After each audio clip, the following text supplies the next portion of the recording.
반갑습니다. 한국사의 해설의 품격 넘사학도 해품사입니다. 자, 이번 영상에서도 제가 만난 한국 어플인 한양옥사 오늘의 문제 2월 19일자 해설하도록 하겠습니다. 먼저 1번 밑줄근 개혁의 내용을 옳은 거 얘기했는데, 요즘 어플이 재밌는 게 최대한 비슷한 날짜들에, 그러니까 어제 나왔던 내용 응용할 수 있던지 아니면 비슷한 유형들 연계해줘가지고 같이 공부할 수 있게 되게 유형을 잘 만들어 놓은 것 같아요. 이것도 좀 그런 스타일인데, 자, 김홍직과 박용현을 중심으로 구성된 내각이라고 써있거든요. 자, 혼자 왔어요. 1차 가보개혁. 둘이 있으면 2차 가보개혁이에요. 그냥 이렇게 외우시면 되고, 재판소 설치했다는 것도 근대로 사법기구로 만든 거기 때문에 2차 가보개혁 키워드예요. 그래서 이 두 개는 좀 외워두시고, 1번 원수를 설치한 건 광무개혁, 기기창 설립한 건 1883년, 공사 노입법 협파한 건 1차 가보개혁, 태양역 공식 채택한 건 의미개혁이에요. 그래서 교육 입국도 반포를 계기로 한성 사범학교 관제를 발표한 게 이 2차 가보 개혁에도 핵심적인 키워드이기 때문에 여러분들 정답을 5번을 골랐어야 됩니다.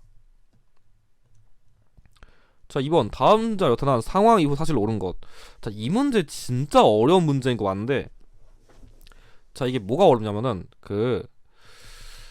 자, 러시아는 일본이 조선 내정에 지도 보호에 감리를 하는데 필요한 여기는 어떤 조치나 방해도 간섭하지 않을 것 양수하다. 그러니까 쉽게 말하면은 일본이 조선에서 뭐 정치적 깽판시던가 경제적 깽판시던가 뭐 사회적 깽판시던가 온갖 짓을 하더라도 러시아는 간섭을 하지 않는 거거든요. 그러니까 더 쉽게 말하면은 러시아의 조선에 대한 그런 종주권, 간섭권을 완전히 배제시킨 거예요.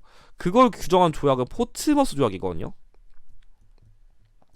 그러니까 청인원도 있고 일본이 시모노세키 조약 맺으면서 청나라를 완전히 눌러버린 것처럼 이건 러시아를 눌러놓은 조약인데, 이 흐름 뒤에 나온 게 뭐가 있냐면 통감부 설치랑 외교권 박탈 을사늑약을 체결하고, 그 뒤에 이거에 대한 저항사료로서 을사의병이랑 헤이그 특사 파견서 을사늑약의 부당성을 알리는 그 활동이 있었는데, 자, 여기서 중요한 거는 을사의병의 경우에는 크게 또 유생 출신의 의병장이랑 평민 출신의 의병장이 있거든요. 자, 아이고, 평민 출신 의병장이 있는데, 평민 출신 의병장의 경우에는 신돌석이 있고요. 유생 출신의 의병장으로는 유인석과 죄송합니다. 얘네가 아니에요. 이거 의미개혁이고요. 의미의병이고요. 여기는 민종식이랑 최익현이 나옵니다. 잠깐 실수했습니다. 네, 이건데 다시 본론 돌아오면 이 문제가 어려운 이유가 최익현이나 신돌석은 잘 알아요. 이 둘은 잘 아는데 이분은 누구세요? 하신 분들이 되게 많거든요. 근데 정답 키워드 얘가 나왔어요. 그래서 이 문제는 이걸 제대로 아신 분들이 이걸 풀었을 거고, 몰랐으면 속어보고 갖다 풀었어야 되는데 아마 1번에 제대로 맞겠던지 얘를 찍었을 것 같아요. 이게 1904년에서 5년째 걸치는 거라서 아마 시기가 이런 것 때문에 많이 헷갈렸었는데, 이 문제는 이런 흐름을 의도했을 때 정답 키워드를 한 번 정도 더 꼬았다고 생각하시면 도움이 될 것 같습니다. 정답은 5번이에요. 자, 3번 가 인물에 대한 설명 옳은 거 얘기했는데, 자, 이 문제는 일단 이 인물은 미국 지역에 활동했었고, 제가 아마 이것도 이틀 전 가게 강조했던 건데, 일단 이 인물 미국에 활동했었고, 그 독립운동 관련된 단체인 흥사단을 조직했다는 걸 보고서 안창호 선생을 골랐어야 돼요. 그래서 지금 제 오늘의 문제를 한 하루 이틀치를 잘 봤으면 이런 걸 보고 또 연계되는 거예요. 그래서 여러분들이 제 오늘의 문제 매일 보시면은 이렇게 비슷한 문제로 또 복습할 수 있는 장점이 있어요. 그런 걸 좀 염두에 두시고, 아마 이 문제 틀리신 분들은 3번을 많이 골랐을 거예요. 왜 그러냐면, 한국통사 박은식님, 여의도노서 정인보님, 샌프란시스코에서 스티븐 사살한 거 뭐 장인환, 전명원 이런 인물들인데 3번이 진짜 어려웠어요. 일단 이 인물은 안희재 선생님이라는 분인데, 그 부산에 백산상위라는 그 회사를 세워가지고 그 독립운동 자금을 모아가지고 대한민국 임시정부에 좀 지원해줬었거든요. 정답 키워드 근데 5번이에요. 자, 대한민국 임시정부에서 내무총장 겸 국무총리 대리로 취임했다는데, 안창호 선 정도면 솔직히 일제감정기 시기에 독립운동가 중에서 겁나 메이저한 인물이에요. 겁나 메이저한 인물이니까 그만큼 그에 걸맞은 직책도 활동했었다. 좀 그렇게 외웠으면 이 문제가 쉬웠을 것 같아요. 근데 그냥 그 접근이 안 됐다면은 그냥 이런 거 다 지키시고, 안창호 선생님이 대한민국 임시정부에서 활동했었다, 그것만 갖다가 접근해서 됐을 것 같아요. 그러니까 이 인물이 뭐 알고 보니까 국무총리 대리가 아니라 뭐 다른 직책 했었다, 뭐 사부총장, 그러니까 예를 들어서 그러니까 그런 걸 했어요. 낚시를 걸 정도로 한는 거면 양아치 시험은 아니거든요. 그러면 그냥 단순하게 안청사님 그래도 대한민국 임시정부 활동했었고 겁나 메이저하니까 이 정도 했을 것 같은데 그냥 그렇게 찍었으면 이 문제는 맞아요. 그래서 좀 이게 어려운 키워드보다 이렇게 좀 쉬운 키워드 집중하는 것도 나쁘지 않았을 것 같습니다. 4번 가 인물 활동 오는 거. 자, 오늘은 일제감정기 인물사가 진짜 어려운 거 나오는데, 자, 일단 이 문제는 조선 총독의 암살을 기도하고 국제연맹 주선의 혈서를 전달했다는데, 자, 혈서 보고서 또 이토 히로부미가 아니라 그 이토 히로부미에 접속한 안중근 선생님 고르시면 안 됩니다.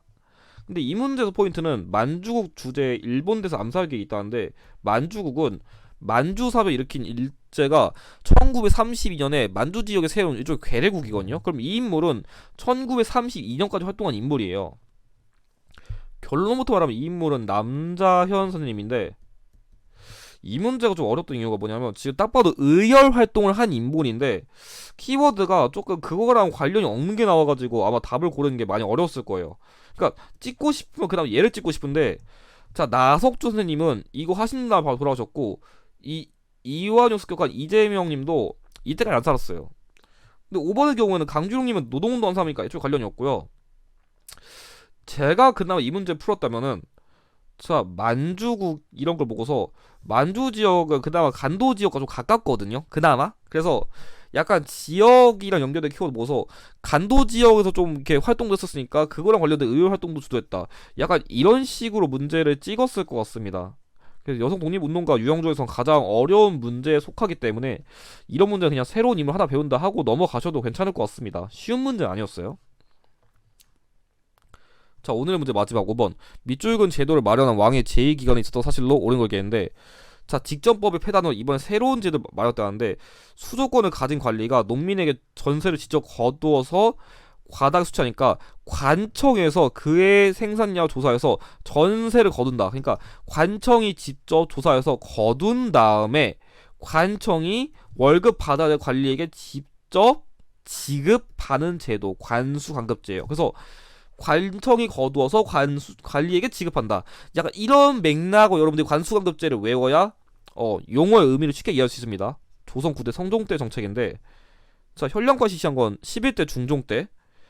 자, 성종 때는 조선시대 첫 공식적 나왔으니까 정답은 2번이고, 영창대군 사사되고 임목대비 유폐된 건 15대 광해군, 왕익에서 둘러싸고 왕자회담이 발생한 거는 초대 이성계 때, 탕평비가 건립된 거는 21대 영조 때 키워드이기 때문에 정답은 2번이 됩니다. 자, 그럼 이것으로 오늘의 문제 해설을 마치도록 하겠습니다. 영상의 내용이 도움이 되셨다면 좋아요와 구독을 부탁드립니다. 감사합니다.